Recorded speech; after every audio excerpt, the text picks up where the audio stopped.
అందరికీ నమస్కారం. Welcome to my channel Kishore's view. ఈ వీడియో దళిత క్రైస్తవుల గురించి మనం మాట్లాడుకోబోతూ ఉన్నాం. సుప్రీంకోర్టు ఎటువంటి వారికి భరోసా ఇచ్చింది అనే విషయాలు మనం మాట్లాడుకుందాం. ఈ వీడియో మరి చూడబోయే మీ అందరికీ చిన్న విన్నపం ఏంటంటే, నేను చెప్పబోయే ఈ సంగతులు మరి సుప్రీంకోర్టు జడ్జిమెంట్కి సంబంధించినవి కాబట్టి సుప్రీంకోర్టు జడ్జిమెంటు అందరికీ, మీకు తెలిసిన మీ ఫ్రెండ్స్కి లేక క్రైస్తవులకు లేక ఇతరులకు కూడా అందరికి కూడా దీన్ని షేర్ చేయండి. ఎందుకంటే తెలియకుండా రకరకాలుగా నానా విధాలుగా మాట్లాడుతూ ఉన్నారు ఒక్కొక్కరు. అందుకని మీరందరూ కూడా ఈ విషయంలో సహకరించండి, అందరికీ షేర్ చేయండి, సబ్స్క్రైబ్ చేయడం మర్చిపోవద్దు. వీడియోలోకి మనం వెళదాం. మొదటగా ఈ మధ్యకాలంలో మనము మన డిప్యూటీ స్పీకర్ రఘురామకృష్ణరాజు గారు విపరీతంగా మీరు ఆ మతంలో ఉంటే దానిలోనే ఉండండి, ఈ మతంలో ఉంటే దీనిలోనే ఉండండి అని రకరకాల మాటలు మాట్లాడుతూ ఉన్నారు. ఏంటి, దళిత క్రైస్తవులు మీరు క్రిస్టియానిటీలోకి వెళ్తే, అంటే దళితుల్లో నుంచి క్రైస్తవుల్లోకి వెళ్తే మీరు అక్కడే ఉండాలి, అటువంటి బెనిఫిట్ పొందాలి, లేక బీసీసీ అనే ఒక సర్టిఫికేట్ ఇస్తారు, మీకు 1% రిజర్వేషన్ ఉంటుంది, అది తీసుకోవాలి, లేకపోతే దానిలోనే ఉండాలి. లేదు వస్తే గర్వోపసి రండి, వెనక్కి రండి, దీనిలో ఉండండి అంటే అదో ఇదో తేల్చుకోండి అంటూ ఉన్నారు. వాస్తవానికి మరి రాజ్యాంగం అట్ట చెప్పట్లేదు. రాజ్యాంగం ఆర్టికల్ 14లో అందరికీ సమానత్వం ఉంది. అందరికి సమానత్వం అంటే ఎస్సీల్లో ఉన్న వాళ్ళకి మనం ఇక్కడ అందరి సమానత్వం చూడకూడదు. ఓసీల్లో ఎస్సీల్లో అందరూ ఈక్వల్ అని అంటే అక్కడ ఆ పాయింట్ కాదు ఇక్కడ మనం ఆలోచించాల్సింది. ఒక షెడ్యూల్లో కొన్ని కులాలు చేర్చిన తర్వాత ఆ కులాలన్నీ కూడా సమానమే. ఆ కులాల్లోంచి ఇంకొక రిలీజియన్కి వెళ్తే, ఇంకో మతం మారితే ఆ కులాలు ఎక్కడికి పోవు, అంటే అందరికి సమానత్వం అనేది ఉంది. అలాగే ఆర్టికల్ 25 ఉంది. అది ఏంటంటే మనం మతం స్వీకరించవచ్చు, మతం ప్రాపగేట్ చేయొచ్చు, మతంలో తీసుకోవచ్చు, ఆ మతంలో ఉండి మనం ఏమైనా చేసుకోవచ్చు అనేది ఆ ఆర్టికల్ 25 చెప్తా ఉంది. కాబట్టి ఇవన్నీ ఉన్నప్పుడు వీళ్ళు ఎందుకు దీన్ని డీవియేట్ చేస్తున్నారో నాకు అర్థం కావట్లేదు. రాజ్యాంగం అంటే భారత రాజ్యాంగం డాక్టర్ బాబాసాహెబ్ అంబేద్కర్ గారు ఆ రోజుల్లో కాన్స్టిట్యూంట్ అసెంబ్లీ దానికి ఆయన హెడ్గా ఉన్నారు. ఆయన దాన్ని భారత ప్రభుత్వానికి సమర్పించారు. వారు దాన్ని మరి 1950లో ఇంప్లిమెంట్ చేయటం మొదలుపెట్టారు. ఈ షెడ్యూల్ కాస్ట్ ఆర్డర్ ఉందే, ఈ ఆర్డరు రాజ్యాంగానికి సంబంధించింది కాదు. ఇది ప్రెసిడెంట్ ప్రత్యేకంగా ఒక ఆర్టికల్ ద్వారా, ఆర్టికల్ 341 అనే ఆ ఆర్టికల్ ద్వారా కొన్ని కులాలను సేకరించి ఆయా గవర్నర్స్ని, రాజ్య ప్రముఖ అనేవాళ్ళు ఉండేవాళ్ళు ఆ రోజుల్లో, వాళ్ళందరి దగ్గర సమాచారం సేకరించి కొన్ని కులాలను సేకరించి పెట్టమని చెప్పారు ఆర్టికల్ 341లో. ఈ ఆర్టికల్ 341 కులం లేక మతం అనే రెండు సపరేట్గా చెప్పాలి, ఓన్లీ కులాల విషయమే చెప్పింది. అసలు మతం అనే మాట అక్కడ లేదు 341లో. వీళ్ళు ప్రెసిడెంట్ ఏం చేశాడంటే 1950 ఆర్డర్లో, షెడ్యూల్ కాస్ట్ ఆర్డర్లో ఈ మతం అనేది చేర్చి, ఈ మతంలో ఉన్న వాడికే క్రైస్తవులు, హిందువులు ఈ మతం కనుక దాటిపోతే, మీరు క్రైస్తవత్వంలోకి వెళ్ళిపోతే లేకపోతే ఇంకొక మతంలోకి వెళ్ళిపోతే ఈ ఉన్న రిజర్వేషన్ పోద్ది అని చెప్పి వాళ్ళు దాన్ని యాడ్ చేశారు. యాడ్ చేయడం అనేది తప్పు అంటున్నా నేను. ఎందుకు తప్పు అంటే ఆర్టికల్ 341 క్లాజ్ 2 అని ఇంకోటి ఉంది. ఆ 2 ప్రకారం ఏం చేయాలంటే పార్లమెంట్లో పెట్టాలి. పార్లమెంట్లో పెట్టారంటే వీళ్ళు పెట్టాల. ఆ టైంలో పార్లమెంట్ సెషన్ జరుగుతూ ఉన్నాయి. పార్లమెంట్ సెషన్ జరుగుతూ ఉంది 1950లో. ఆ జరుగుతూ ఉంటే కూడా దానిలో వీళ్ళు పెట్టలేదు. ఎంత ఘోరం అంటే అవి పెట్టకుండా ఏం చేశారు, వీళ్ళే దాన్ని ఆర్డర్ తయారు చేశారు. ఇప్పుడు మన రఘురామకృష్ణరాజు గారు లాంటి వాళ్ళు ఏమంటున్నారంటే ఇది రాజ్యాంగం అంటారు. రాజ్యాంగం కాదు, రాజ్యాంగంలోకి తీసుకొచ్చి పెట్టారు తప్ప ఒక ఆర్డర్, ఇది రాజ్యాంగం కాదు. రాజ్యాంగం అంటే ఏంటంటే రాజ్యాంగం ప్రకారం ఒక జడ్జిమెంట్ ఇచ్చారు, ఇది రాజ్యాంగం. ఈ రాజ్యాంగం ప్రకారం ఏం చేశారంటే కులాలు పోవు, మతం మారినంత మాత్రం చేత కులం పోదు అనేది ఈ యొక్క 3 జడ్జీలతో కూడిన ధర్మాసనం ఇచ్చింది. దీన్ని ఫుల్ బెంచ్ జడ్జిమెంట్ అంటారు. ఈ జడ్జిమెంట్ ప్రకారం ఏంటంటే వాళ్ళు జడ్జీలు ఆ రోజు అభిప్రాయపడింది ఏంటంటే మతము మారినా కూడా కులము పోదు అనేది వాళ్ళు అభిప్రాయపడ్డారు. మీరు కావాలంటే ఈ జడ్జిమెంట్ నేను డిస్క్రిప్షన్లో ఇస్తాను.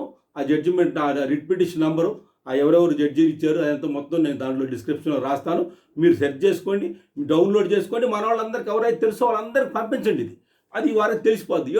ఏడవ పారాగ్రాఫ్లో ఏముంటుందంటే, మీరు గమనిస్తే 7వ పారాగ్రాఫ్లో ఇక్కడ నేను తెలుగులో కూడా మరి ఏఐలో తెలుగులో ట్రాన్స్లేషన్ తీసుకున్నారు. ఏముందంటే ఈ కేసు పరంగా అన్ని చదవట్లేదు నేను మనకు కావాల్సిన భాగం చదువుతున్నాను. ఈ కేసు పరంగా ఒక మతం నుండి మరొక మతానికి మారినప్పుడు కులం కొనసాగుతుందని మేము భావిస్తూ ఉన్నాము అనేది ఇచ్చారు. ఇది మరి తమిళనాడుకు సంబంధించిన సూసాయి అనే ఒక ఆయన పిటిషనర్ దీనిలో ఆయన వేశాడు.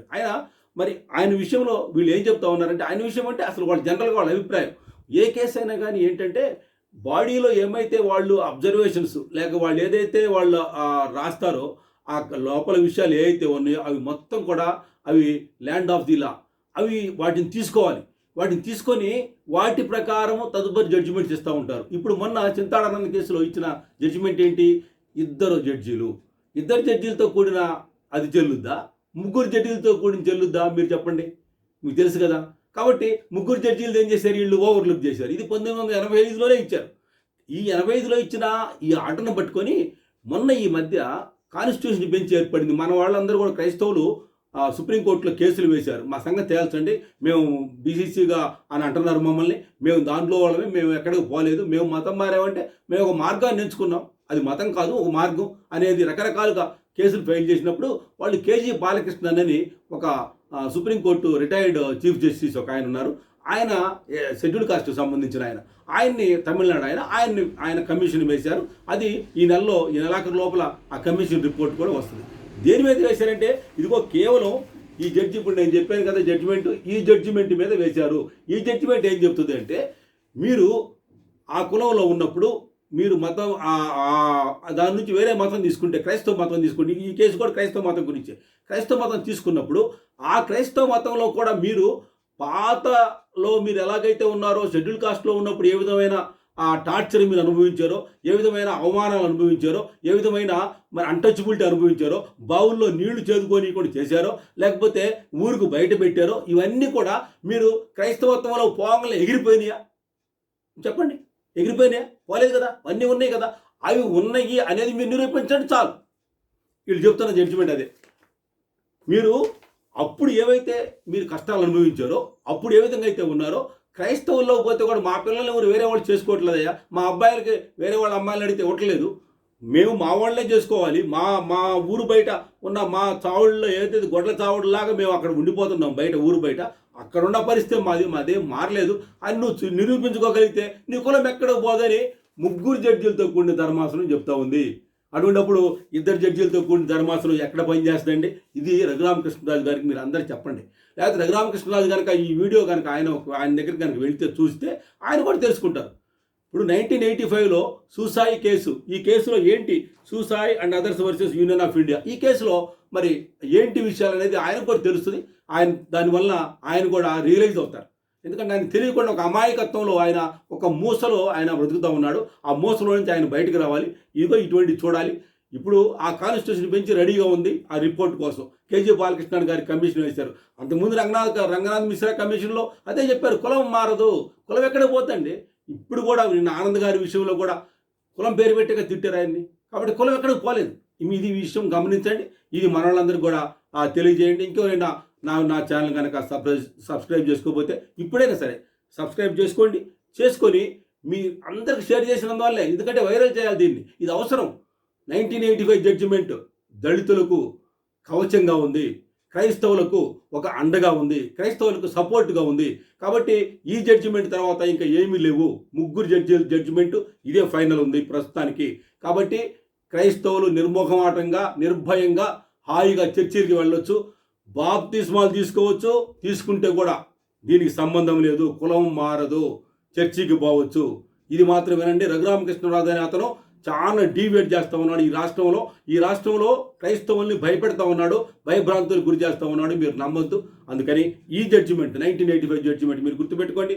నేను మొత్తం డిస్క్రిప్షన్లో ఇస్తాను, మీరు డౌన్లోడ్ చేసుకొని ప్రతి ఒక్కరు కూడా దీన్ని తెలియపరచాలని మనవి చేస్తూ ఉన్నాను. అందరికీ నమస్కారం.